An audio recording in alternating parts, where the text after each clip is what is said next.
안녕하십니까. 주식밖에 모르는 남자 주모남TV의 주모남입니다. 오늘 날짜 2021년 4월 24일이고요. 저와 함께 주식회사 DNF 대해서 같이 공부해보는 시간을 가지도록 하겠습니다. DNF는요, 증착공정, 여기 들어가는 건데요. 증착공정은 이제 저기 방막, 그러니까 저 방막이랑 1마이크로미터, 100만 분의 1m 이하의 엷은 막을 만드는, 이것을 얼마나 얇고 균일하게 입히는 건데요. 저 방막에 들어가는 원료, 전구체를 만드는 업체입니다. 전구체라는 건요, 반도체 미세 패턴 방막 증착 공정용 화학 물질입니다. 그러니까 방막을 입히기 위해 필요한 화학 물질이라고 생각하시면 될 것 같고요. DNF 생산한 전구체는 여러 가지가 있지만 대표적으로 DIPAS, HK, HCDS 요 세 가지가 가장 큰 핵심이라고 보시면 될 것 같습니다. DIPAS 같은 경우는요, 향후 제거되는 희생막 역할을 하는 소재로서 포토레지스트와 함께 미세 패터닝을 위한 핵심 소재로 사용되고 있습니다. 그래서 밑에 그림을 보면요, 노광과 식각을 거치면 왼쪽 첫 번째처럼 두 개의 선이 만들어집니다. 빨간 선. 그래서 이 위에 DPT 물질의 방막을 입혀주고 식각을 진행하면 5개의 미세한 선이 만들어진다고 간략하게 그림으로 표현된대요.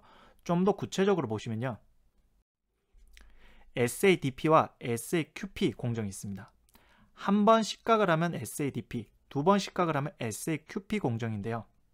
SADP 공정을 보시면요, 가운데, 즉 포토레지스트와 하드마스크를 한번 노광과 식각을 하고 나서 DPT 물질의 방막을 입혀주고 식각을 진행하면 4개의 미세한 선이 만들어집니다. 근데 이 공정을 한 번 더 반복하면 8개의 미세한 선, 보시면은 SAQP를 보면 빨간색 박스가 위에 하나 밑에 하나 있으시죠. 그래서 이것을 지나면은 8개의 미세한 선이 만들어지면서 이 선들이 선폭이 얇아집니다. 그래서 SAQP 공정 그리고 SADP 공정 차이점은 SADP는 한 번, SAQP는 두 번, 그러니까 좀 더 미세한 선을 만들기 위한 공정을 한다고 생각하시면 될 것 같습니다. HK, 절연막 기능을 담당을 하고요, 전하를 더 많이 저장할 수 있습니다. 그래서 트랜지스터 HK와 캐패시터 HK가 있는데요. 자, 구체적으로 한번 보시죠. D램은 이 그림처럼 트랜지스터와 캐패시터 한 세트로 다닥다닥 붙어져 있는 그림입니다. 형태이고요. 이것을 이제 조금 더 그림으로 나타내면요, 이와 같이 선으로 볼 수가 있습니다. 그림에서 WL은요, 캐패시터의 접근 여부를 결정하는 스위치 역할을 하고요. BL은 캐패시터, 캡에 저장될 데이터를 읽고 쓰는 역할을 합니다. 그래서 전류가 가고 전류가 빠져나오고 이런 것을 해주는 역할인데요. 그럼 트랜지스터 HK는 어디서 사용되냐? 바로 이 그림. 아까 그림에 보면은 가운데 소스와 드레인에 절연막이 들어가야 됩니다. 이 절연막에 HK가 들어가는데 HK는 절연막 역할을 합니다. 절연막은 너무 두꺼워도 전압 전달 능력이 떨어지고요, 너무 얇아도 절연 기능이 떨어지기 때문에 적절한 두께와 유점률을 유지해주는 HK를 사용을 하고 있습니다. 그래서 HK 물질 기억해 주시고요. 그리고 캐패시터 HK가 들어갑니다. 아까 보셨던 D램 구조의 트랜지스터에도 들어갔지만 캐패시터에 들어가는데요. 이 캐패시터에 HK 물질이 들어가는데, 왜냐하면 소자의 미세화에 따라 캐패시터의 부피가 적어지고 그에 따른 정전 용량을 극복하기 위해서 그 방법으로 HK 물질을 씌워주는 역할입니다. 그래서 HK는 캐패시터에도 들어가고 트랜지스터에도 들어간다 라고 생각하시면 될 것 같고요.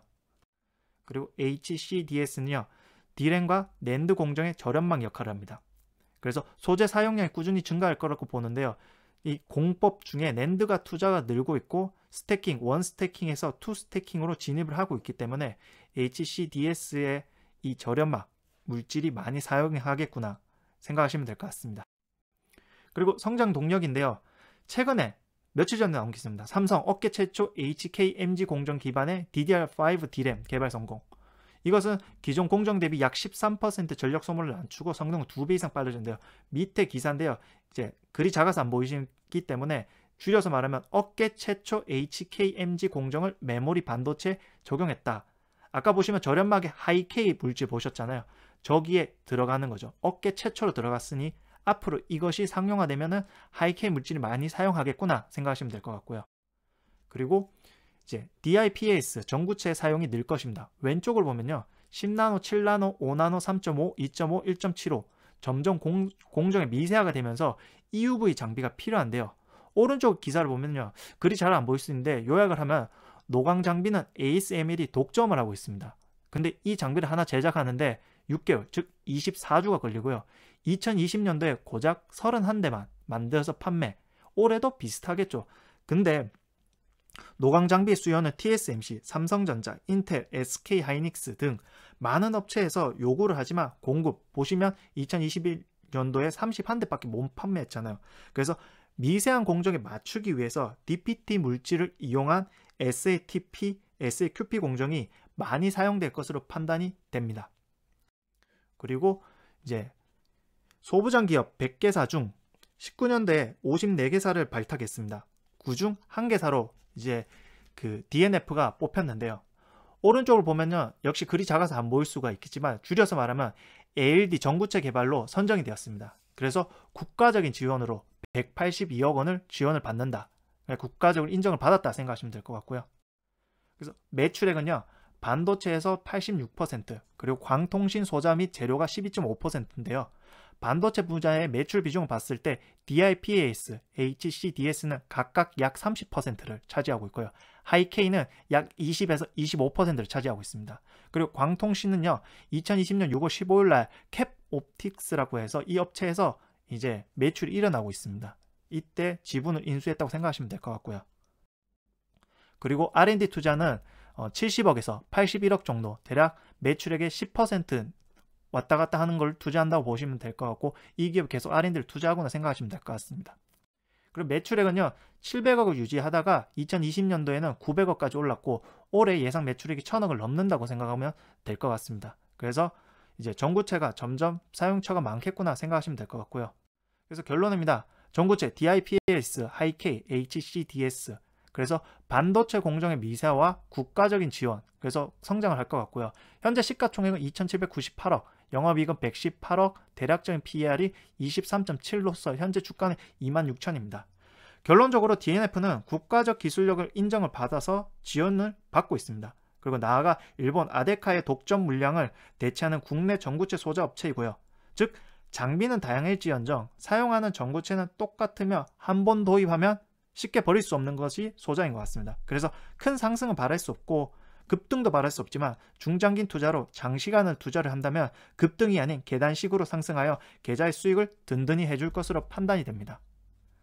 감사합니다. 다음 주는 또 다른 기업으로 찾아뵙도록 하겠습니다. 감사합니다.